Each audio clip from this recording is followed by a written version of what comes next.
Welcome to Sow Chatty. I'm Kerry from Dog on the Plot. And I'm Claire from the Farmyard Garden. How are you doing today, Claire? I'm doing very well. It's been a really good week for me this week, and we've had a lot of rain, so I haven't had to do a lot of watering in the garden, which has been an absolute godsend. The time that has saved has been precious. I've really enjoyed that. And yeah, I feel like I'm getting into a planning stage now. There's been a lot done in the garden, a lot of changes have been made, and only kind of subtle really, but it just feels like progress. Good. Yeah, I don't think I'm at planning stage. Why does that not surprise me? Still in the throes of the season, I think. But no, I agree with you with the rain. That's certainly taken some pressure off. Although, I don't water as much as I should anyway. And most of my watering is the polytunnel, which whether it rains or not, I still got to do the undercover spaces. Yeah, and of course, I'm still trying to ripen all these tomatoes. So I'm still, well, you've not emptied your polytunnel yet, have you? No, but there isn't much to go now, really. Not a lot. I mean, I think very soon I'm going to be left with just the birdhouse gourds and what are they called? Sweet potatoes. I nearly said sweet peas then. I knew that was wrong, but I think that's going to be it soon. The loofahs are pretty much done. I seem to have most of those already harvested. And the melons as well. So yeah, it's sort of, for me, it's really strange, isn't it? That geographically we're not that far away from each other, but I feel like my season's about 6 weeks ahead of yours at the moment. That's because you put things 6 weeks in ahead of me. Probably. But actually, do you know, I don't think that I did. I think there was a couple of weeks where it wasn't too hot that things weren't overly stressed. And then that couple of weeks later, because you kept waiting, if I remember rightly, because you were hoping for it to cool down a bit and get a bit of rain before you planted them. But that never came, did it? So no. They'd have been a bit more stressed in the greenhouse and then obviously still stressed going out. But I think mine, just that couple of weeks, just got their roots in the ground a bit more to tolerate the heat. But yeah, it's really strange to see that massive difference. I'm coming out of the other side of the tomato glut and you're yet to get yours. And no. I'm just about there now. Yeah, I've been to the allotment today, and well, we should do the hot and not really, because this relates to that. So I was going to say what's hot for me this week is all those warm loving crops. So tomatoes, aubergines, melons are done. Cucumbers are still coming. Chilies was the other one. They're all ripening now. And yeah, I don't want to spoil my video too much, but I went to the plot this morning to do a big tomato harvest and I got them all home. But now my knot is my back because they were super heavy. And I sort of said to myself, this is like a 2-tripper. Like, take half home, come back. The dog won't mind having an additional walk. But you don't, do you? Think, I can manage. And I've got my backpack, 2 bags, a trug. And my allotment is not far from my house. It's like a 5-minute walk, but it took me probably double that because I had to keep stopping, putting things on the floor, having a breather, picking it all up, keep saying to myself, engage the core. You can make it. And I thought I'd done all right. My shoulder was feeling a bit. And just as we were about to go live, and I sat down on the chair and I just went, and my back just seized like that. I thought, no, because we've got term starting next week. But of course, you've got driving to campus, haven't you? Yeah, commuting again. But yeah, I think it's going to be all right. If I'm doing this a lot during the video, it's because I'm just hoping to my get back comfortable doesn't seize up. So, but a nice the sacrifices we make. We make lots of them, don't we? I was just picking up my cup then to have a slurp. But of course, we've not done our mugs. And we've both got a very similar mug, haven't we? I might look like I'm listening to you, but in my head, I'm thinking about my allotment. That's a good one for what we're doing. Mine is I would rather be at my allotment, but actually I've already been there most of the morning. So Well, yes, I have been in my garden today actually, so it's been quite nice to have that time. Dodging the rain showers, I have to say. Yeah. It's supposed to be dry today, but we've had a lot of rain this afternoon and really heavy when it's come on. But again, I'm trying to just remind myself that that's another day that I haven't had to water the garden, and that's great. That's great. Such a time saver. Absolutely. So my hot in my Go on. garden. Well, it's also tomato related, funnily enough. And I don't know if people have been watching me for a while, and I know you'll remember that I wanted to sow a particular variety of tomato and then I lost the seeds. And so I never sowed them. And then right at the beginning of May, I found the seed packet tucked down the back of a chest of drawers and I sowed them. And I thought, I don't know whether that's too late. I absolutely convinced myself it was. So this particular variety has been in the greenhouse, not in the polytunnel. And I have ripe tomatoes. So this is Costoluto Friantino. And They're beautiful. they are beautiful tomatoes, aren't they? They're so shiny. Have you polished those or do they just come off like that, Claire? They're probably a little bit overripe, if I'm honest with you. Look, they're a little bit soft. Oh, yeah, I've seen and they've ripened very quickly in the greenhouse. And, you know, I see pictures of them online and actually people's are a lot bigger than mine. But I'll take it. I'll take it as a win, and I'll be growing these ones for definite next year. Were they the first two? Yes. Now, interestingly, you gave me one of those plants. I put it in the polytunnel, probably after you had put yours in the greenhouse, I would have thought. But I've been cropping from that one for a couple of weeks. So that one came earlier for me. And it's been a mixed bag, actually. Some have been about that size, some a bit smaller, but I've had a couple of really big ones off there as well. The thing I'd read recently about them is there a good cooking tomato? Is that what you were hoping for, or are you thinking? I just thought they looked just pretty in a basket. Because I don't eat tomatoes myself, I'm not that bothered. But yeah, they looked pretty in the basket. Duncan does like them though, because actually, there has been one more off there. Thinking about it, he picked one. I haven't picked it. He picked another one off there, and he actually really did quite like them. So, yeah, they're going into the polytunnel next year because obviously that one's been languishing in the greenhouse all on its own. But that does mean that I don't have any worry about cross-pollination of seeds for that one. So I am hoping to save seeds. Yeah, it's the only one there. I have saved seed from that one. Yeah, because I agree. It's a beautiful tomato. The shape of it is really pretty. Yeah, and it's a very nice, vibrant red. Yeah. What's your not then? What's not hot? Well, I guess for me, some of the flowers that are in the garden at the moment, calendula especially, has gone over. And I've been really, really lucky that I've just about managed to cut some heads off to dry because I want to make my own calendula salves and lip balms and things this year. So they are nice and dry in the greenhouse, ready to put into, I've got beauty level or beauty, what do they call it? But it's a cosmetic grade. That's the word I'm looking for. Almond oil to put them in. And then obviously I can put them in either some soya wax if you're a vegan or beeswax if you're not, to make my own salve. So that's another thing that I'll be doing new this year. And poor people are getting all these homemade goods for their Christmas presents this year. I hope they appreciate the effort. You'll have to use soy wax for mine. Thank you, Claire. I will, won't I? I will. So what's not good in your garden this week? Oh, other than my back, what was the other thing I was thinking wasn't so great? I mean,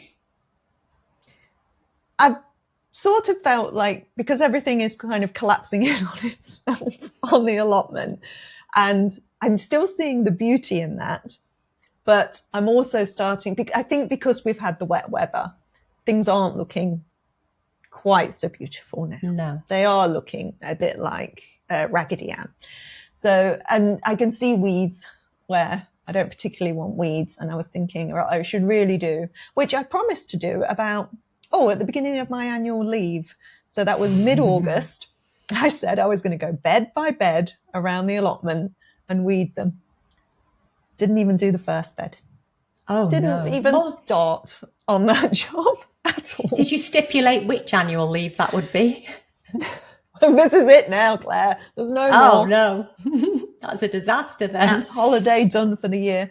So, yes, I think I need to do some tidying up, which is not one of my favourite jobs. I like the harvesting, and there's lots of that to do at the moment, which is nice. I think that's been the focus. I'm finding that as things are emptying, where the beds have sort of sprawled out into the paths, I'm noticing that there is quite a lot of weeds as well in my paths. And especially anyone that's watched my video on Sunday will know that I'm really upset about the paths right at the edge of the plot, because we haven't yet reinstated the rabbit fencing after we put the plot extension in. And so I kept putting off trimming the grass right on the edge of the fence, simply because Duncan was going to come along and dig it up and put the rabbit netting in. And I thought, well, he'll do a better job than I can with the strimmer. Then obviously it got so dry and hard, and he's like, there's just no point in doing it. But what I didn't do then is go back out and trim it. So all of that grass on the edge of the border, sort of outside of the garden, has sort of grown through my fence a little bit, and obviously seed, which has dropped into the path. So it's very grassy all around the edge of there. And I'm really regretting that I didn't tackle that, because as we all know, grass is very hard to get rid of. You know, once the roots are there, it's quite hard to get rid of. So I'm debating actually just almost, because I have plenty of wood chip, just scraping those edges out and completely replacing them, because I can put it either into a big compost pile and cover it over, or just use it to fill in some muddy areas around the farm in a gateway or something. We don't mind the grass there. So yeah, I have weed regret too, Kerry. You're not alone. Yeah. Well, yeah, with grass, it creeps as well, doesn't it? That's what I had on the old plot. You got grass paths and they creep up onto the beds, and it's so hard to dig out those roots. It is. Speaking of which, obviously we were talking about cover crops and green manures last week, and you said that you might sow a bit more green manure. Have you kept that promise?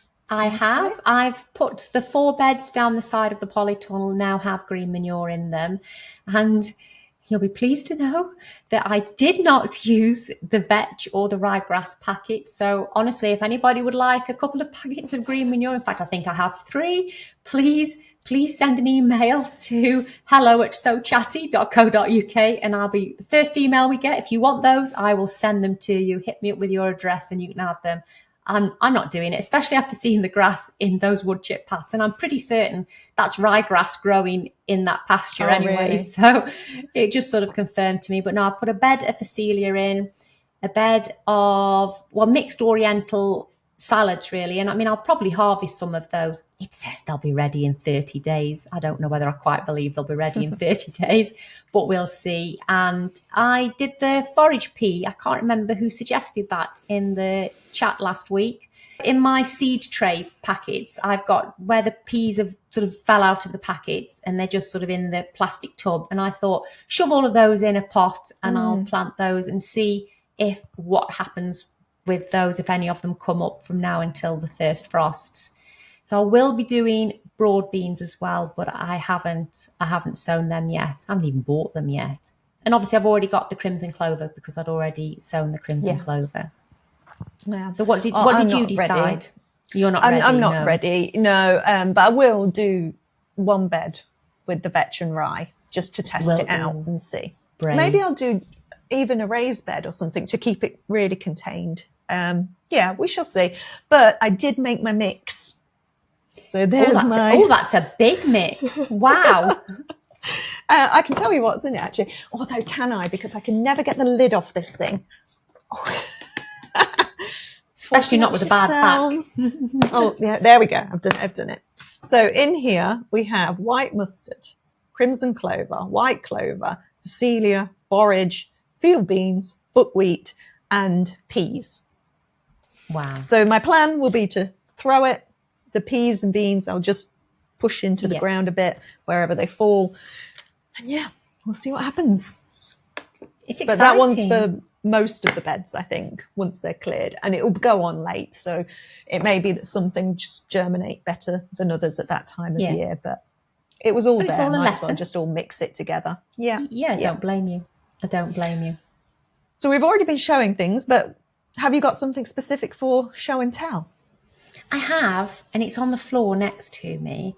And it's something that we've discussed many times on our respective channels during the season. I mean, really, I should mention that the biggest show and tell is the foliage behind me. certain person told me it looked a bit plain in the background. So I've been out and sorted a bit of jungleness in the background. Can you tell what I'm about to bring you? I mean, you can see them now. So for anybody that is unfamiliar, these are straw flowers. And they're so tactile. I love them. They're not as tactile because they've gotten wet. But if you've never grown straw flowers, honestly, I can highly recommend it. They are just the coolest flowers, aren't they? So unusual. And I have quite a few bunches of these that I am already hanging upside down to dry. And they do retain the colour, don't they? They make absolutely brilliant dry displays. I don't very often put them in a vase like this as cut flowers. But I thought that I would for this episode. And yeah, I absolutely love them. Absolutely love them. So that's my show and tell. What's yours? Well, I could show and tell the same thing because I am looking at a vase of straw flowers just behind my screen here, but I won't. And obviously, my straw flowers are your straw flowers. There are straw flowers now. Well, collaboration. And my mum had some of those as well because you gave me quite a few, didn't you? And she absolutely loves them as well. I do. I think they're such a unique flower. I'm looking at them over the screen here now. They're such a unique flower. And I mean, they're lovely with the crispy edges, but when they open fully and you've got the button inside, that is so soft. It's beautiful, so soft. Isn't it? Yeah. I don't know if people saw my horticultural show video and when Francis, my nephew, had done his arrangement and you could see him in the video. He just couldn't help himself touching the middle. Yeah. And then you get all the seed in there as well. It's like a little pillow, isn't it? It's so soft. Did you collect seed last year? I didn't, but I am going to collect seed this year. I didn't realise just how easy it was to collect the seed. And so, I mean, if these carry on and go to the point of throwing seeds up, if I leave them in the vase, I mean, they're perfect. I've got literally every colour that I have on the garden there. But I just love them. I can't imagine not growing them. And they have done so much better this year. The colours have been so much more vibrant. Again, I'm guessing that they've enjoyed the heat and not getting so soggy and wet, although they have been this last week. But yeah, I'm just sitting down here now, stroking straw flowers. They're just so tactile, aren't they? You just can't not walk onto the plot and touch the straw flowers. And everyone that I've shown them to that's been onto the plot has sort of looked at them and looked at me like I'm mad, because I think to some people they're not as showy to a lot of people compared to the rosies and the dahlias. But then as soon as I say, no, touch them, and they touch them, and then that's it. Their whole opinion of them completely changes. So yeah, that's my show and tell. And it's probably also my hot, because they've had a real resurgence this last couple of weeks. Okay, I'm ready now. You're ready. So my show and tell is carrots. Oh. But these are particularly interesting carrots. So I harvested a load of these the other day, and I'll put a picture over the screen because I did a tray bake with them, with parsnips and beetroot as well. I'll put a picture over the screen. Well, I have to send you the picture first. I'm the tech, you're the talent. Well, I was tech last week, and we know what a disaster that was with getting the video out on time and the audio quality. But we're hopeful. I'll say it to the camera. We are hopeful that this week the audio quality is much better.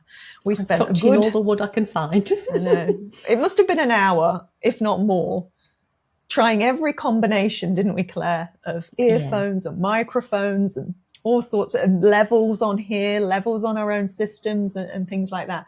But we think we've got the sweet spot now. We're proper professionals now with our sound testing. And then we've also realised that there's a delay, isn't there? And I'll insert a little bit of footage of that, because that was quite funny when we both thought, one of us thought it was perfect and the other one was like, ugh. And then we realised that there's a delay between us, which obviously isn't helping when there's that slight overlap when we're talking. So yeah. Or roll VT. Yeah. Now, are you ready? 3, 2, 1. How now, brown cow. You went slower. Yes, because you didn't start. So I'm assuming you're getting a delay. No, you must be getting a delay. Okay, so you say now. You do it. You do 3, Okay. 2, 1. How and I'll start with you. I think there's a delay now. 3, 2, 1. How now, brown cow. Oh, that was perfect delayed this time. No, Was it that was delayed to delayed you? on my end. Yeah. See, but it was perfect my end. So there is a slight delay. Right. So now we've done that. Let's get back. Let's get back to your show and tell, Kerry. Back to my carrot. Clearly this does not look like the most impressive carrot in the world. But that's what I was saying. I had harvested the whole batch earlier in the week, made this very nice tray bake, which is one of the things that I love to do with root crops that I've harvested, just roast them in the oven. You can't beat it, can you really? But when I went to the plot today, there was one left in the bed that hadn't bolted, because a lot of them had bolted. And I wanted to show you how beautiful these look inside. I've got a knife. Didn't actually bring a cutting board, but we'll just go for it on the table. I don't know. I'm very clumsy. Here we go. I'm really hopeful. Oh, you see, that doesn't quite... Keep chopping. It's cool, you know. Wow. It's a cool carrot. I've had them like that, yeah. That's beautiful. Let me see if I can go. Yeah, you get more of a kind of... You just hear me chopping around. Like a little greeny tint. But perhaps in the picture of the tray bake, you can see it a little bit more. But these are called Black Spanish carrots, and they're an heirloom variety and quite unusual and quite hard to get hold of. When I had a search earlier today, you can only really see them listed in euros, you know. And I got them from Valirec Exotics, which is in, I always want to say Holland, and then I think, well, that's not right. So I'll correct myself in the description below because I'm sure it's wrong. But I think it is very similar to one of the varieties sold by She Grows Veg, which is the NIF one. And I think you did that before, did you? I have, yes. Yeah. And what did you think of that one? I'm going to discount. I mean, I loved them. I mean, to be fair, I don't particularly think any carrot tastes any different than any other carrot. It's just... You don't? I don't particularly know, no. But then I'm not a huge eater of them raw, so when they're cooked, there's not that much difference, is there? I'm trying to swallow it now, so I'm not chewing through the video. Need a drink. I do need... Okay, let's have a drink. I felt, though, that this had a really... I think all homegrown carrots have just such a strong carroty taste than you can ever buy in the shop. And this one in particular has a really quite strong taste. Dory loves carrot. Oh, Dexter does too. She's sitting behind me like this. Oh, bless her. She knows. There you go. She knows when carrot's being chopped. This is the same variety, but hadn't been purple. I think because it had bolted. Although most of the ones that bolted didn't have any root at all. So we'll just look. I think this will just be yellow inside. Yeah, just yellow inside for that one. But that's my last of those variety. Oh, that's a shame. Yeah. I didn't think I was going to have many carrots this year because I had the disaster with them not germinating. And then I just forgot. I just got carried away and I forgot to sow the later. It's because I had 3 carrot boxes last year. I forgot to sow my later sowings of them. But actually, I've got loads of carrots. And I think because once I've thinned them, I've got really big carrots now. So obviously, lots of little carrots or less huge carrots. I'm getting more carrot for my money, so to speak. But I grow purple sun. So they are a deep, deep purple all the way through. And they retain their colour when cooking. The only thing is if you're mixing them with orange carrots and you are steaming or boiling them, then they do colour run into the water, even though they keep their colour. So obviously your orange carrots then go a bit of a funny colour. And if you've put them in something like an Instant Pot pressure cooker thing, your potatoes become pink as well if you've got those cooking with them. So it is something that you have to watch because the family, I know you can buy pink potatoes, can't you? But the family were not really enamoured on having pink potatoes on their Sunday dinner. So yeah, I have to make sure that I do those separately now. But I just love carrots. So all of the varieties, thank you very much. Yeah, definitely. I think it's Heidi. Is that the potato that's a pink potato? Yeah, I know I did it one year. Yeah, and obviously the blue ones that you can do as well. So yeah, if you didn't have the novelty potato, now Dory wants to come up and say Hello, Dory. I think she just wants to go closer to the carrot. Well, she knows it's a big day today because we're on Sow Chatty for the first time. So she says she's fed up of being on your channel. She wants to be seen on a new channel now. Look at her. Well, we had a question. I know we're jumping all around the format this week, but we did have a question about what dogs can eat and what you grow on the plot and you can feed to your dogs. And I mean, I've talked about before Dory loving pumpkin, but carrots are a big one. And then today I had a plot neighbour come by with a big bag of cucamelons, and they're fine. I'm not the biggest fan of cucamelons. I know they do divide people, but I figure what I'll mostly do is slice them in half, freeze them, and then use them for gin and tonics. But I gave one to Dory to see what she thought of it. You quite liked it, didn't you? Excellent. In fact, she had two before I Googled and checked, can dogs eat cucamelons? Apparently they can. What they can't eat is Cape gooseberries, though. I gave her a couple of Cape gooseberries last week and then did the Google, and it did say that dogs probably shouldn't have Cape gooseberries. She was fine, but yeah, no more Cape gooseberries for Dory. No. Oh, no, Dory. I bet she likes them as well. Does Dexter eat anything on your plot? Well, he'll eat carrots. He likes parsnip. He's not as fond, but he will eat parsnip. We've already discussed before, haven't we, that he doesn't like lettuce. He likes peas. He isn't much for beans. And cucumber, that's probably his all-time favourite. I mean, I'm saying that he would pick cucumber over anything, but I'm pretty certain he wouldn't pick cucumber over a sausage. But he does love cucumber. He goes mad for that. His actual favourite thing to eat, which is not anything that's going to be on the plot, so this is just a random bit of information, is Greek yogurt. He's literally salivating. If I get yogurt out of the fridge, he's salivating. And I love giving him the end of the tub. And he gets it all around his little face. And he's like a boopy's little nose. And he's so cute. But yeah, he absolutely loves Greek yogurt. That's his main thing. And cheese. We have to pay the cheese tax to him as well. He does like the cheese tax.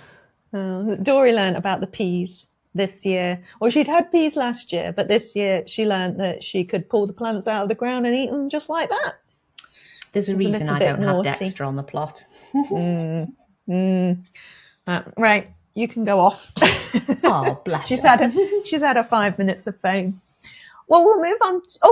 Before we move on to our main event, any bargains, any daft things this week, Claire? Oh, well, my daft thing of the week was right at the start of my video. Anyone that's watched it will know is that I broke my camera. And, I didn't even break it out on the plot. The thing that I thought that it would be more vulnerable for, I didn't do it out on the plot. For some strange reason, I decided to plug it into my iPad to download the footage. And I don't normally at Bluetooth, so it's normally just standing on a table next to me. And then I completely forgot that it was tethered to my iPad. And I moved the iPad and just flung it across the room. And it's got a gimbal on it. It's the DJI Osmo Pocket 3. So there's this little gimbal. And it hit the floor and I thought, and I opened it and it was catching. It was stuck. The gimbal wouldn't, it sort of locks itself down and it wouldn't flick up to undo or to close again. And so for a couple of days, I did use it where I was gently pushing it because it was just catching. Well, now it's completely broken. But rather fortuitously, I'd already decided, because we'd had a lot of rain this week, that it's not waterproof. And that's the one downside to it. You know, the iPhone that I used to record on could stand a little bit of rain, but it does say it's not remotely waterproof, not even in a light shower. So I'd already ordered a replacement camera. So I have another DJI, because I've got the same mics then. So I've ordered the Action 5 Pro, which has just arrived today. I can't call it a bargain by any stretch of the imagination, but it's almost like that poor little other camera had kept going until the new one had been ordered, and it was like, nope, you're replacing me. And obviously I'm not. I am going to send it off for repair now, but no idea how much that's going to cost. So I'm a bit worried. There's no bargains, absolutely no bargains this week whatsoever, either to do with YouTube, the garden, or in my work life as well. I've been busy buying things there as well. Oh, yeah. Do you want to reveal your new toy? Oh, I mean, not just an expensive new camera this week, Claire. What else have you no. added? Well, I thought after 24 years of being married to a farmer and him not liking sharing his farm machinery with me, that it was about time that I bought myself my very first tractor. And my business is buying Whole it. other world. It's a whole other world. But you know, it's the same price as a family saloon. So it's probably cheaper than a family saloon, to be fair. So I have bought this little New Holland Boomer 35, little 35 horsepower cabless tractor. So I'm hoping that we have some dry weather again shortly. And I've mainly bought it from a business. So it is going through my business. My business is paying for it. And I did say in my video on Sunday that I will tell you in Sow Chatty what it is I do for my business. And I asked for quite a few comments. I'm not sure, because we're filming this a little bit early, I don't know if anyone is going to guess what the business is. So, yeah, shall I tell you? I feel like we need a drum roll. There you go, Kerry. It's nothing exciting. My business is dog fields. I run secure dog fields on the farm. So we have 2 fields. One's an acre, and the new one we put in March this year is 2 acres. So people hire them so they can bring their dogs to run off lead. Obviously, people or dogs like Dory don't need to come to these kind of things because she's a very well-behaved dog. But yeah, they're so popular. They are. Yeah, and that's it. That's what I do for a living. I remember when you first told me that you had dog fields and how much you didn't charge get it for the dog fields. I just did not get it. I'm like, why would people pay to go to a field when you can go to a park? And that's because I've only had dogs who have been, non-reactive and perfectly okay off lead and things like that. So yes, once you explained it to me, and that people often go as a party and there's several dogs and they kind of split it between them and things, then it made a lot more sense to me. It's surprised us. We had no idea that it would be as popular as it is. And, you know, hence the second dog field, we were over capacity and we're filling both of them. So it's been really good. So the tractor is actually so that as the weather deteriorates and the ground gets softer, I wanted a lighter tractor for mowing those fields. Our big tractor and the toppers are well over 6 tons, and this is lighter than our pickup truck. So it's not going to impact the ground as much in the wetter months. So yeah, that's why we have this new tractor, which I've been saving hard for, still couldn't afford to pay for it outright. So I've had to sign my life away for the next couple of years to pay for it. So that's a little bit, I'm a bit nervous about that. That's a first for me. So yeah. What about you? No bargains this week. Nothing. Well, I've clearly done Daft things continually, but nothing garden related, I don't think. I was just going to ask you, the robot mower then is not suitable for the dog fields? You can buy them that would cut a dog field, but we don't have power. We could get power to one of them, but it would be extremely expensive to get power to the other one, probably a lot more than the cost of the tractor. And even though I am going to be cutting the dog fields with it, you know, in my video on Sunday, I was feeding the horses with it. I nipped up to the little agricultural merchants to buy some grass seed in it and get some compost and some horse feed. You drove the tractor to the agricultural merchant? I did. How far away is that? And how annoying was it for everybody else on the road? Yeah, it's only 35 horsepower, so it goes at 18 miles an hour. But I did pull in to let people go past me. And it's very bouncy. And I had a hat on. It was very windy, but I had a big grin on my face. It's absolutely amazing. I love it. I absolutely love it. And it's just the fact that I've bought it and I can be self-sufficient around the farm. I'm quite scared of some of the bigger tractors. They are huge tractors. So, you know, when Duncan's not here, I can go and mow the field on my own. I'm not waiting for him because his is to be sort of maneuvered through the gateways and around the obstacles in the dog fields. I don't like to do it. And we used to try and use the sit-on lawnmower, but Duncan sheared the axle off that. After 4 years of cutting dog fields with it, he sheared the axle. So we needed to do something, and this makes more sense. I'm going to buy different attachments for it. I've already got the transport box on the back is just the best thing ever. So Yeah, he needs a name, but he's going to be appearing in videos, I think, from now on. But yeah, he's I my little suggested baby. Thomas. You did, because he looks a bit like Thomas the Tank. Yeah, because he's blue, Yes. isn't he? Yeah. Yeah, I'm not sold. It's quite a good haven't decided. segue, I think, into our next main event, because it's about growing space. And clearly, Claire, you have a lot of space. You have I do. potentially an entire farm that you could grow on, but you don't. You've portioned out one part of it. What made you choose the bit that you use as your vegetable plot then? Is it just because it was adjacent to the house, or? I mean, yes and no. So I had two areas that I could have chosen. There was that area, that's called the craft with a K. The craft is every farmer's fields have names, and this area is called the craft.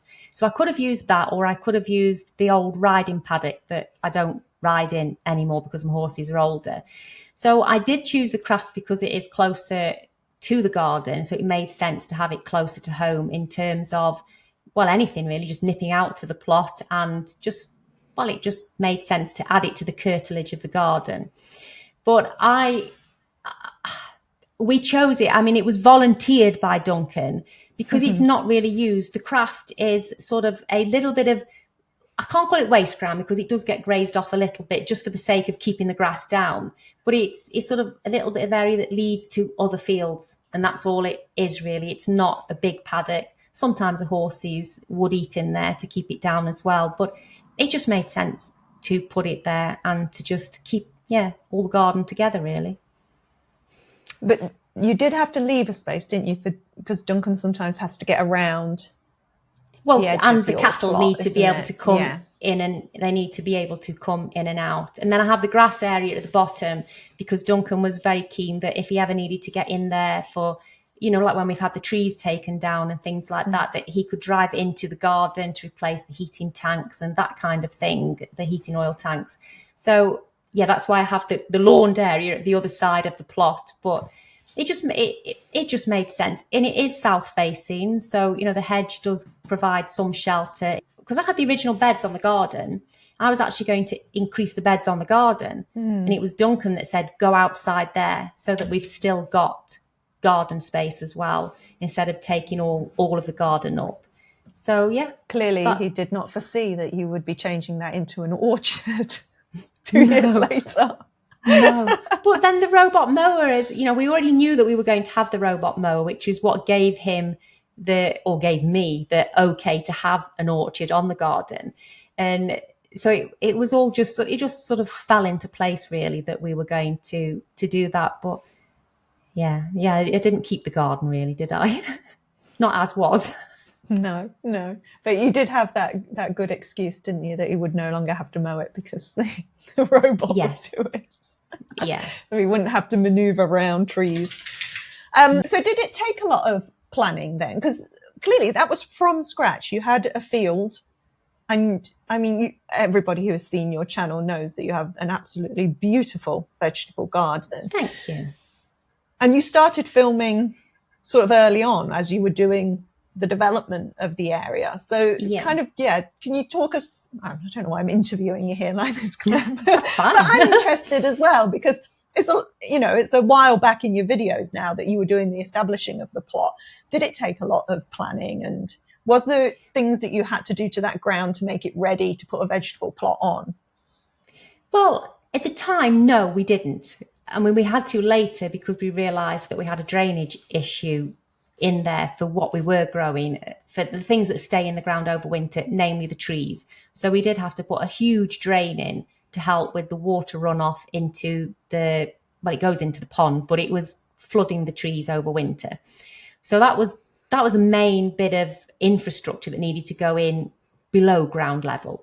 But I mean, for the plot itself, we knew that we were going to sort of extend it or make it L-shaped to take the shape of the garden with it. And like you say, to leave space for Duncan to come around into the fields. And it was really a case of Duncan wandering across and going, you can go to there and I get enough room. We'll go to there. And I remember at the time saying, oh, that's too big. I don't need to go that big. And he's like, no, it's got to be worth doing. It's got to be worth doing. And obviously we've extended it since then anyway. But I was crippled by decision of where we were going to put things, where the beds were going to go. And really, you have to just decide on where to put one thing, much like you with your first crops in your plot, like spin around, throw it. And as soon as you start planting something, everything else follows. So for us, the biggest decision was which way to face the polytunnel. Were we facing it east to west, or were we facing it north to south? And at the time, we decided on east to west twofold.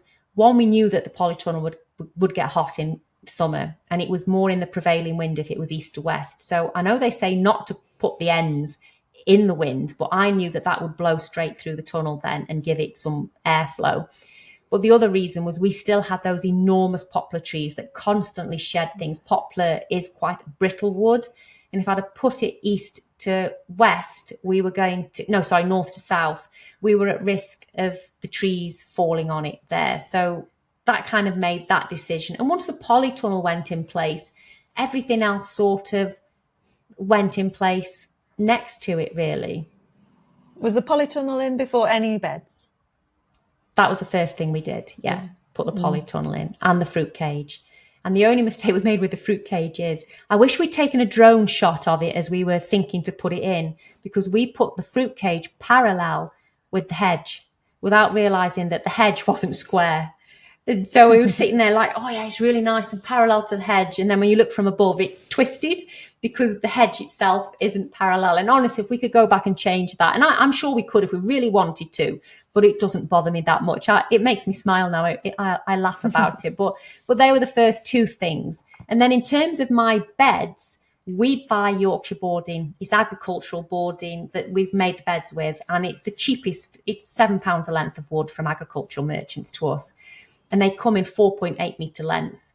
So to me, it made perfect sense to make all of my beds dividable by that to have less waste, which is why I have the 2.4 by 1.2 metre length bed. So as much as people think I've spent a fortune on installing the raised beds, they haven't really cost that much money, because 3 lengths of wood makes 2 beds. 2 big beds, and that's £21 for 2 of those beds. And I know I have a lot of beds now, and I did buy in a lot of compost as well. And that was just, we knew that there was some clay in there. So it was just, if we're doing it, we might as well do it now while it's easier to bring in truckloads or bag loads of compost while there was nothing else in there as we were building the beds up.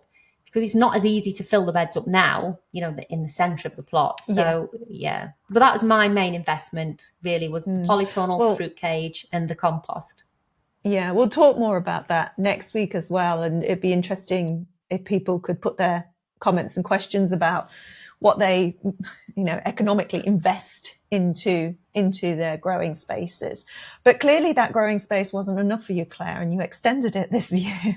So what happened there when you thought you were going to have too much and then you ended up not having enough? Well, we didn't really. I think I grew everything that I wanted to grow last year. I grew, but I didn't grow enough of everything that I wanted. So, and I knew I wanted to put potatoes in the ground. I didn't have space for those. I knew I wanted more sweet corn, for instance. I had a third of a bed. And, I've had a whole bed this year and it's still not enough. I'd like to have 2 beds next year. And the same with beetroot. Duncan loves his pickled beetroot. He loves his pickled cabbage. I just felt that I probably didn't need as many beds as I had, but Duncan was very insistent that if he was going to move the fence that he'd only just put around the beds, what was it, like 18 months earlier, that he was making it at least 4 metres wider. And he said that was future-proofing it in case in the future I decide that I want a second polytunnel. Now, I don't. I've told him from day one, I don't want a second polytunnel.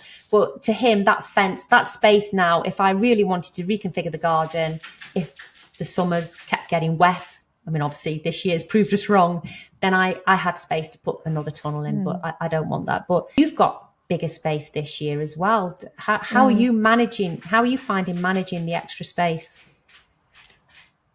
Well, in truth, it's not extra. It seemed like it would be. And if I had originally what I thought I was going to have, it would have been. Because when I moved from the old plot, in my head, the new plot looked the same. Because we've talked about this as well, because it's on a slight slope, it's got a weird angle perspective thing, and it doesn't look quite as big as it is. And it's only when I went and measured it, I realized it was double the size of the plot that I had before.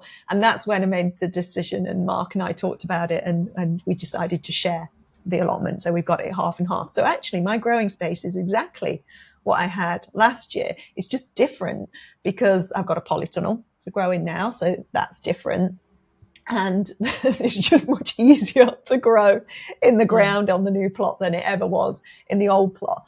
I don't have to spend so much time trimming grass and just maintaining sort of the pathways and things like I did on the old plot. So it's been much easier this year, actually.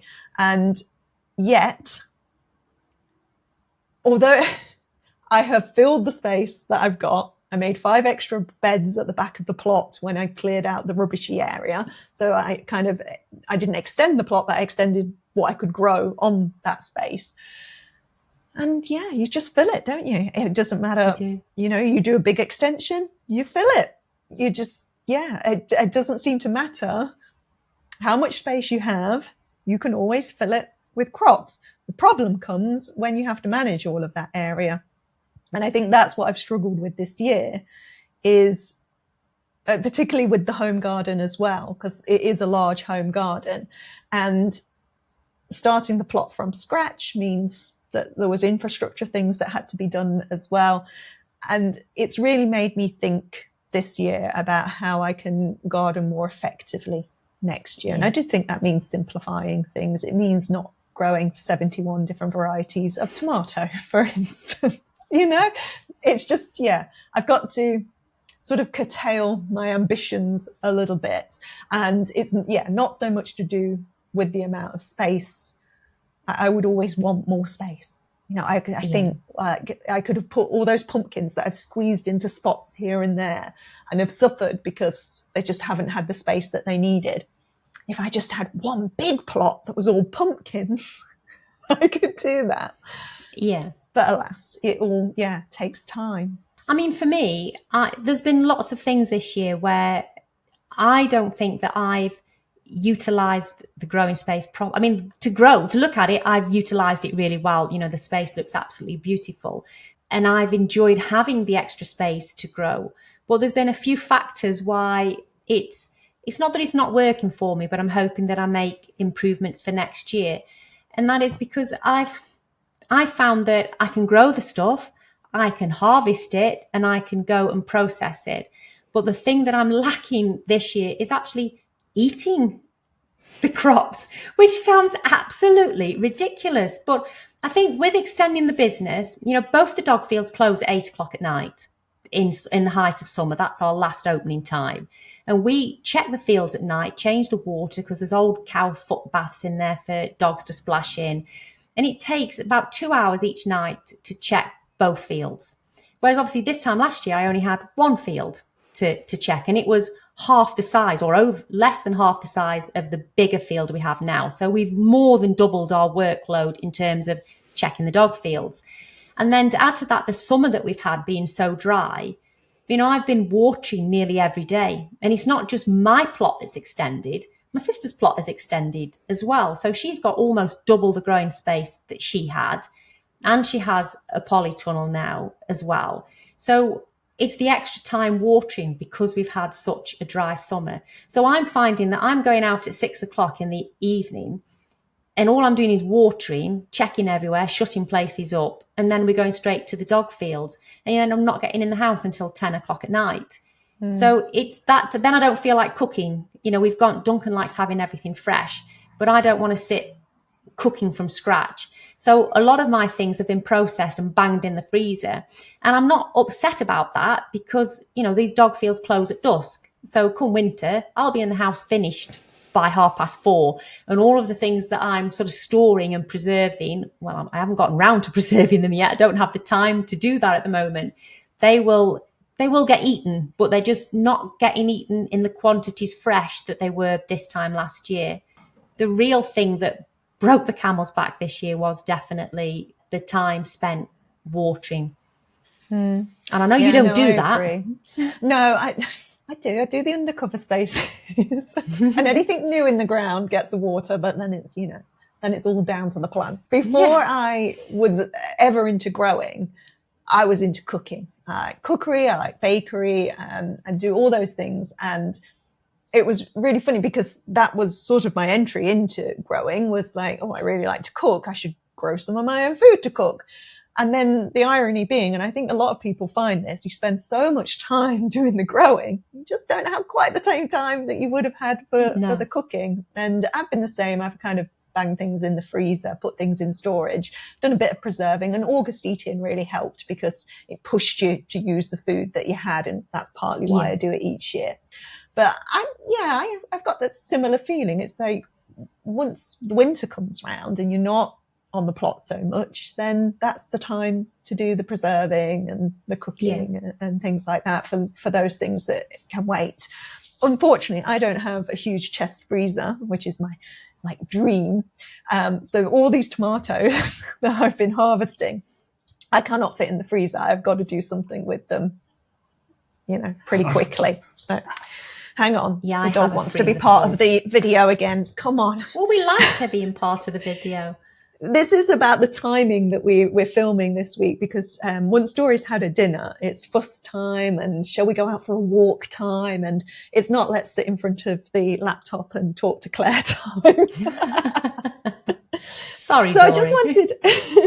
I wanted to look at what our viewers were saying about their spaces, and it was really interesting. Like lots of people were commenting about the spaces that they have, and quite a few people seem to garden in a number of spaces. So for me, I have the allotment, which is my primary growing space, but I had the garden before the allotment and it's still got its raised beds in, which I use for vegetables and things, but I'm kind of moving over into perennials and ornamentals this year. And I also have my front garden, which I neglect, but it can take the neglect because I kind of had it as a food forest.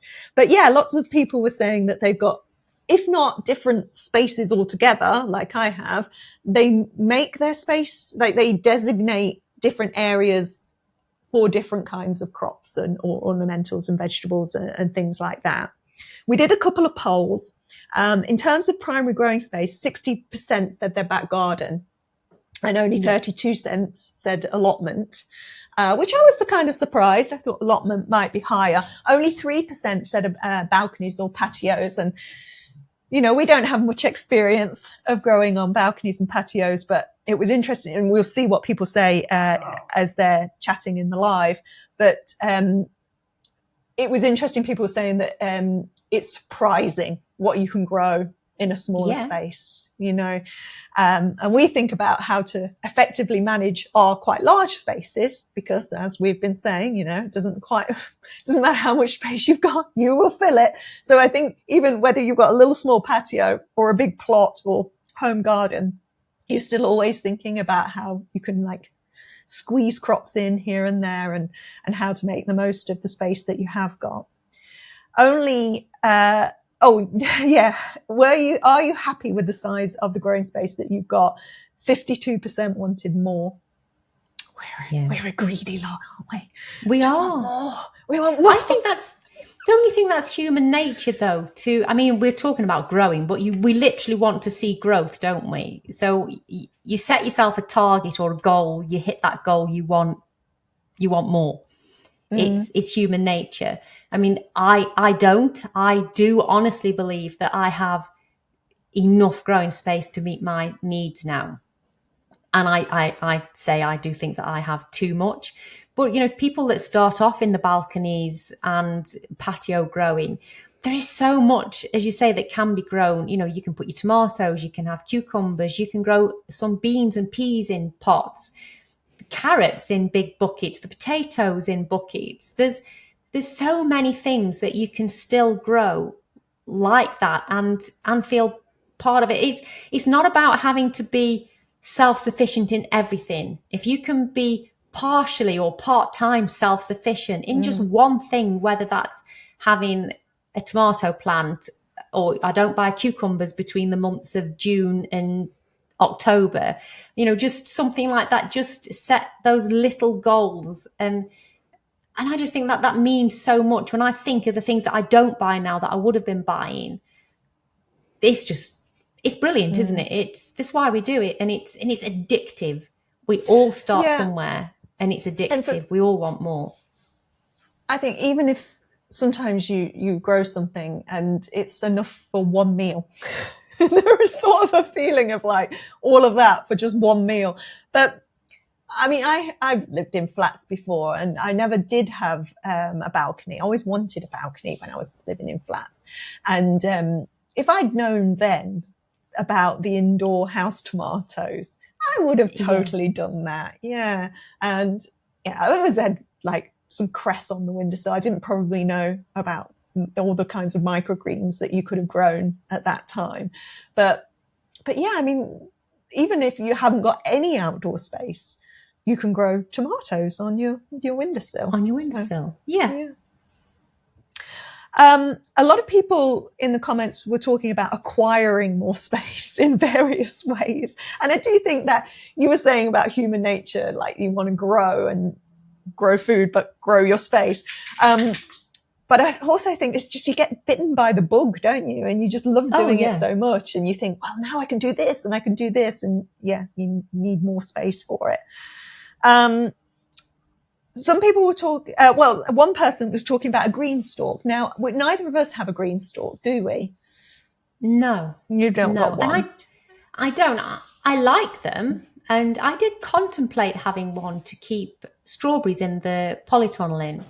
Because my first season, I had 3 strawberry plants in a little planter that I kept on a shelf in the greenhouse. And those strawberries were out of this world. And I don't know what the varieties were. They were just random strawberry plants at a little nursery that I saw.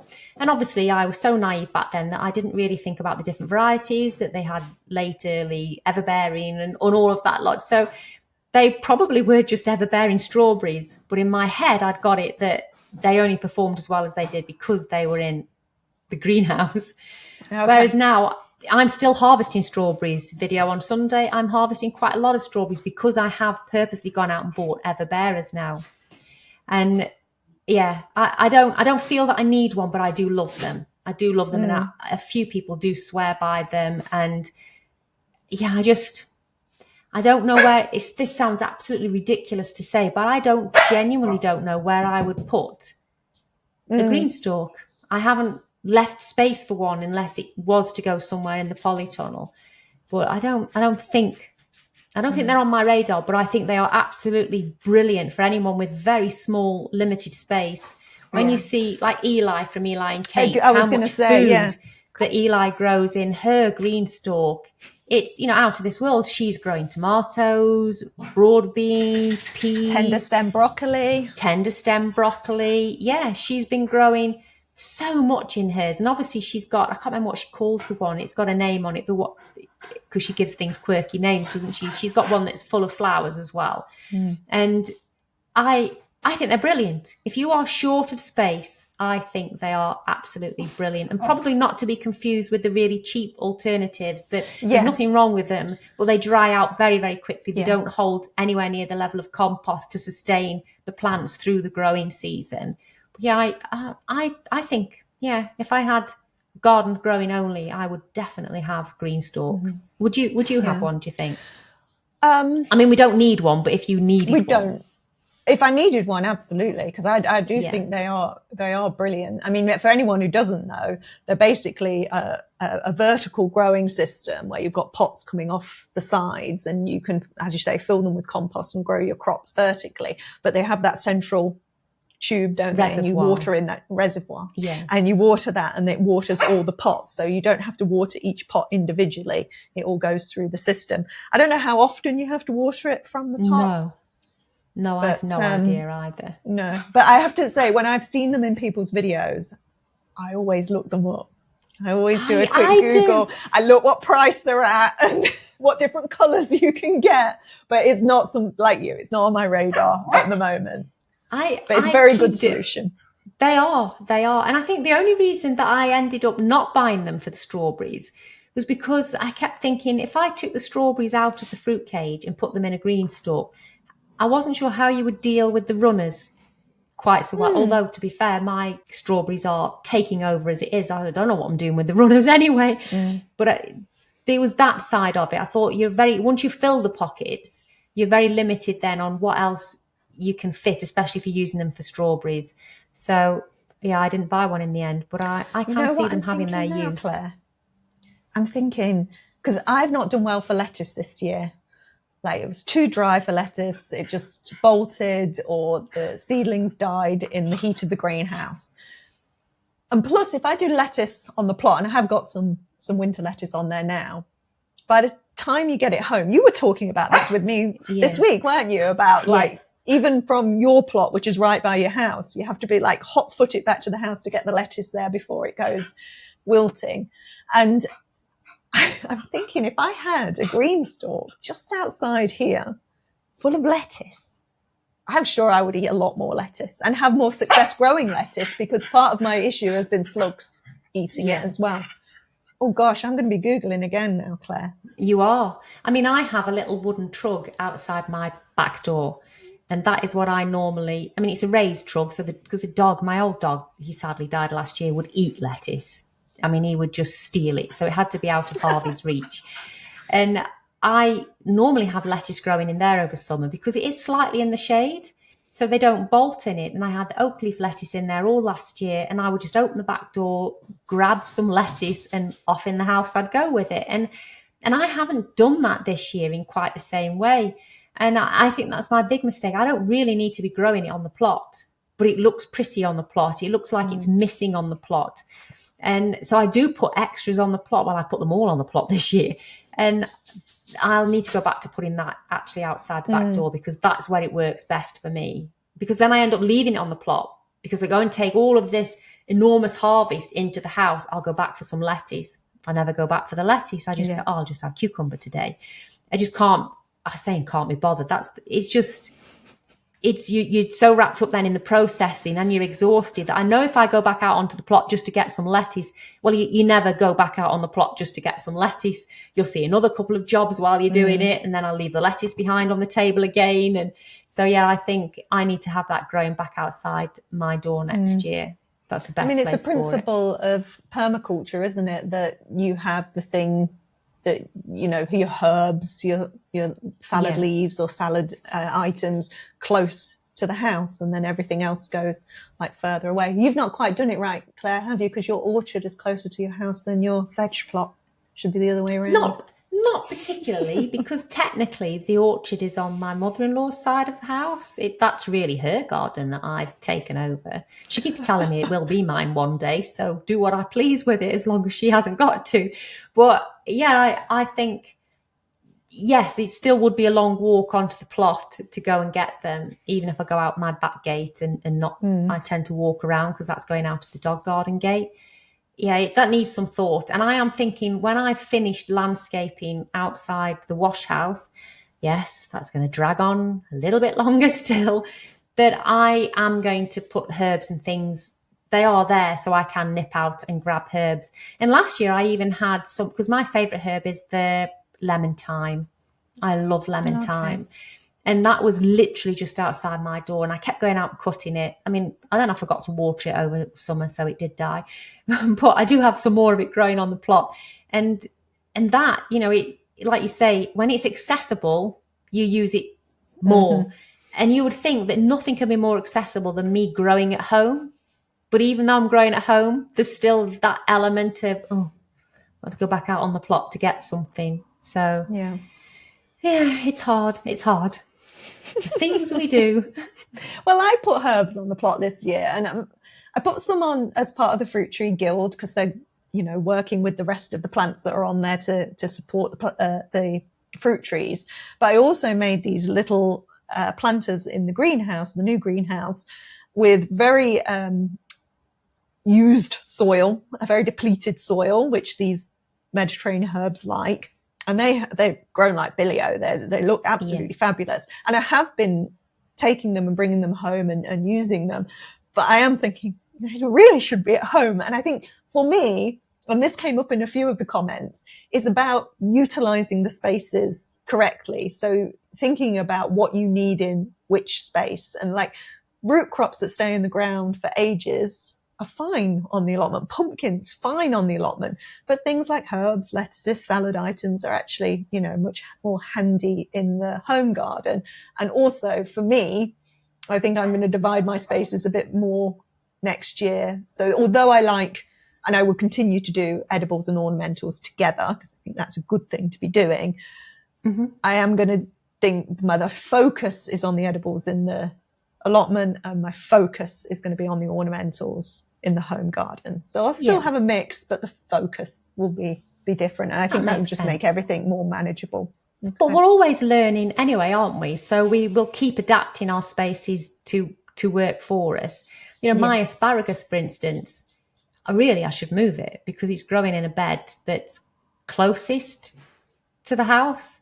But then it's also growing in an area, I don't tend to walk in that area of the plot. So although it looks closer, and I've had that in comments before, I put it where I did for a couple of reasons at the time. It was the most northerly part of the plot. So knowing that it grows tall, it wasn't going to cast too much shade on other plants. But I also knew that it's not my way into the plot, and I'd be walking around and down to it. I'm going a long way around to get to that point, even though I know it looks close. But definitely moving things around. Would I have put the fruit cage where it is if I was building it again? Probably not. But you don't know until you do these things. I think the fruit cage now I probably would have put facing the other way, right at the back of the plot, or even next to the polytunnel. It probably would have been okay next to it because the polytunnel is getting too much sun. But these are all things that, it's all right talking about planning, but as a new gardener and a new grower, what I was going to say. You're unfamiliar with how things work. If I was building it now with the benefit of a bit more experience, there'd be vast things that I would do different in the growing space. Not huge, really, just subtle changes that would have made a huge difference, I think, to how it was utilized, definitely. But you can only do what you do, and now I have to live with the space that I've got, which is working. Don't get me wrong, there's nothing drastically wrong, but it's funny, isn't it, how, because would you do anything different with your plot if you were starting it again? Well, what you were saying there was making me think about which the path is that I use. Whenever I walk onto my plot, if I come from one direction, I walk up the central path that's between the entirety of my plot and the entirety of Mark's plot on the other side. Always use that pathway. It takes me up to the front of the polytunnel, or I veer off and go to the greenhouse mansion on my sister's plot. But I never come in and walk up the path that's on the other side of my plot, which would take me up to the back of the polytunnel, which means I rarely, and I barely, sometimes I use it to water, but the other side of the greenhouse that's in the middle of my plot has the 2 potato beds there. And I would forget entirely about those potatoes because I wasn't going by them. And that's why they never got watered. Well, in part. But I was thinking today about when those some of the potatoes are out already. I've just put some lettuces in for now. But I was thinking about what I will be using them for next year. And I thought, well, actually, I should put something in those beds that can just grow and doesn't need my attention. I've got a couple of blue sausage trees. Oh, yes. Yeah, we might talk about them at some point if people are intrigued. And I thought they could go there because they will just slowly grow in that space. They would provide some shading to the greenhouse. And best laid plans and all. I had thought at the beginning of the year my greenhouse would need shading and I'll put beans there. Completely forgot about that, didn't I, when I went to put my beans in, and they're in an entirely other different part of the plot. So, but I take your point as well about designing an allotment or a plot when you're a newbie and you just don't know these things yet. But also you don't want to spend a year, as they recommend, observing your space. Yeah. But who's got time for that when you're itching to grow? That kind of leads us on to the final viewer question about this. And this was from Geraldine. And she was talking about the more landscaping elements and planning of plots and putting in things that would deal with surface water and stuff like that. So this is something that you did retrospectively on your plot, isn't it? Yeah, with the drain that we're talking about the drain that we've spoken about, haven't we? Yeah, it had to be done. It was just so wet down there. And obviously I know that we're really lucky. People will put swales and things in. I didn't feel the need for that because it wasn't on a slope enough for swales to take that kind of water. And we just dug a drainage ditch. It's the simplest thing for us. We have all the machinery, just bring it in, dig a ditch, take it into the pond and let the surface water, because the surface water runs into the pond anyway. I didn't know there it is ran already into the pond. drains. Yeah, you don't get a natural pond at the top of a hill. So it was built for a reason. So eventually, originally the pond was built to take land drains from that side of the farm, and it drains into it, and there is an overflow that will drain out of it as well. Obviously, it doesn't take fish with it; it's a safe overflow. But so there are land drains there, but we need more. We still need more, and I think that's over the years. Again, it's clay ground under deep. The pan underneath is very deep. The water table was incredibly high last year. I mean, it probably wouldn't flood this winter. Who knows? We had a wet winter, a wet spring and summer, and another wet winter, and it was just completely flooded down there. So it's hard to know, but it is put in. And I think Duncan is actually thinking of putting another one in around the outside of the plot. So where the plot is sort of L-shaped, taking another drain that goes around the outside. And this wouldn't stop, obviously, any rainwater that falls in the plot can water the beds, but it will stop the influx of extreme amount of water running off the higher ground down into those plots. Because, when I was planting the garlic, for instance, in spring, the elephant garlic, well, it wasn't spring, was it? Was that autumn? When did I plant the elephant garlic? I can't. It was autumn, wasn't it? The elephant, didn't you? The elephant garlic was much later, bought wasn't it? From the garden centre, yeah. Yeah, and I'm digging down to plant things in spring, and even while it was still actually quite a dry spring, I didn't have to dig far to find my water table. And I think that's something that we just have here. That's just what our land is like.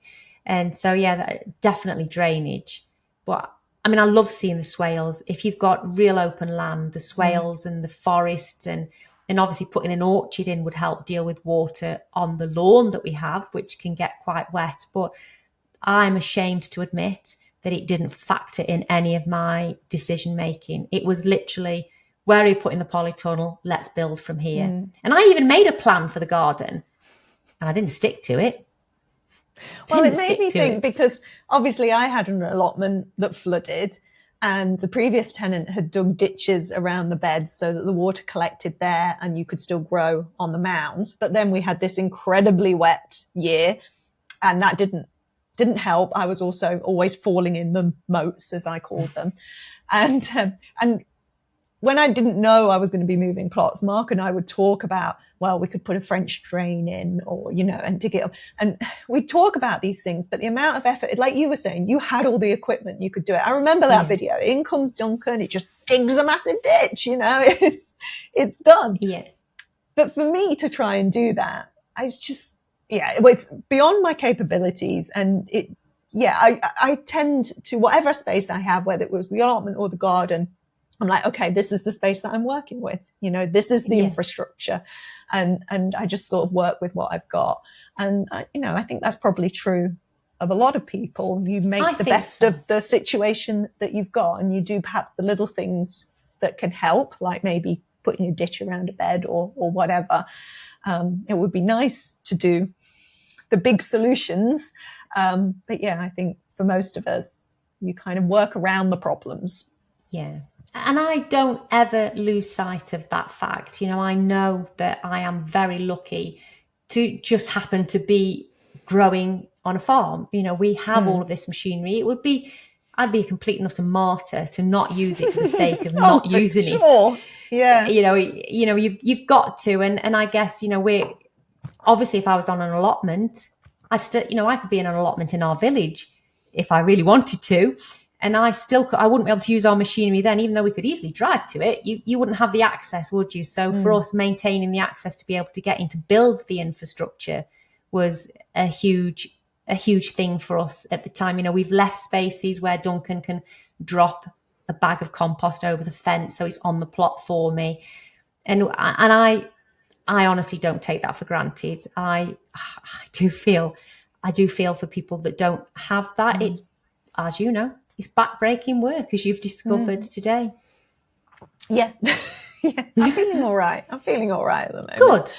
Okay, let's. I think that was all our questions about thinking about space and where people grow. So, shall we just, because I'm conscious of time again, shall we just take one question? Oh, we've already done Deirdre's question, which was about dogs eating on the plot. I thought we might do Wendy's question because this is a really timely one. She said she's got a 4-foot chili plant. It's got 40 chilies on it. Wow. I mean, nice. Well done. She's wondering, could she overwinter it? Have you ever overwintered any? No, I haven't. Because I have a house full of plants already and I find that hard enough to manage. And I like to grow different varieties. So I think perhaps that's why I wouldn't be inclined. I've never overwintered. I believe that it's not that difficult to do, is it? Gemma did it from Gem in the Garden. And I think I don't remember if they came back this year. I can't remember. But I know that you brutally cut them down, don't you? And then you kind of put them on top of a kitchen cupboard and forget about them and bring them back out again in spring. Unfortunately, my kitchen ceiling is so low that I don't have any space on top of my kitchen cupboards. They're at ceiling height, so I don't have that. But no, I haven't tried to do it. Kind of want to, just for the sake of doing it, but I'm not sure that I'm that enamored on wanting to keep the same variety. Although I have grown candy cane chocolate this year and I didn't get many germinate from that, and it's a beautiful chili with variegated leaves, and I'm just starting to get some of them ripened now. And I guess if I'm going to try, I was looking at them the other day because I knew this question was coming. If I'm going to try, that would be the one that I would dig up and try. So maybe, Wendy, we'll do this together this year as an experiment. And I can put it on the windowsill. Well, I'm going to put it on the windowsill next to the cacti that I always forget to water, so it'll get exactly the same level of neglect as those. And then Duncan will go, these fake plants look strange. And I'm like, they're not fake. They're strange because they are thirsty. I'm not going to do it. In part because I don't think I'm going to grow chilies next year. You know, you were just talking. I know, right? Because you were just talking about that chili, and I was about to say, save me some seed. And then I'm like, no, Kerry, no. Because I grew a lot of chilies last year. I had a lot of dried chilies, which I've just made into chili powder, which I'm much more likely to use than a whole dried chili. So I'm quite happy with that. That was interesting, making chili powder, because you're whizzing it up and then you take the lid off. Oh, you have to be careful. So yes, you do. I wore a mask. Careful. I wore a mask. That would have been a good idea, Claire. That would have been a good idea. So I've used, or processed all of last year's now, but I've got how many chili plants have I got? 16? Are there more? I don't know. But they're full of chilies, and I cannot eat all those chilies. And I thought, well, maybe next year I'll have a year off chilies because we'll clearly have enough to keep me going for that time. Well, we need to hold you to keep me going for about 10 years. We need to hold you to that, because come January, February, when you're getting itchy fingers to sow things, out will come the chili seed, and Kerry will forget all about this back then. Or maybe I'll grow 2 just to scratch the itch. We're already changing the goalpost now. All right, save me those seeds, Claire. I will do. All right, teasers for next week then. So our topic for next week for Sow Chatty is going to be continuing the discussion that we've kind of started today and thinking about what we invest in our spaces, particularly in terms of cost. Next week on Dog and the Plot, I missed a week. I had a breather, which has been very nice. You did. It's very, very nice. It's been very strange. Yeah, well, we've focused a lot on Sow Chatty, haven't we, over the last few weeks and building this, and it's going very well. So we're very pleased with that. And I'm glad that our energies have been in that. So I've still got tomato harvesting coming up, and I'm going to start taste testing some tomatoes. Haven't filmed that yet, but now that I've heaved them all home, I should start eating them and taste testing them, because I'm not growing 71 next year. What are you going to do for next week, Claire? And what can we expect in the Farmyard Garden?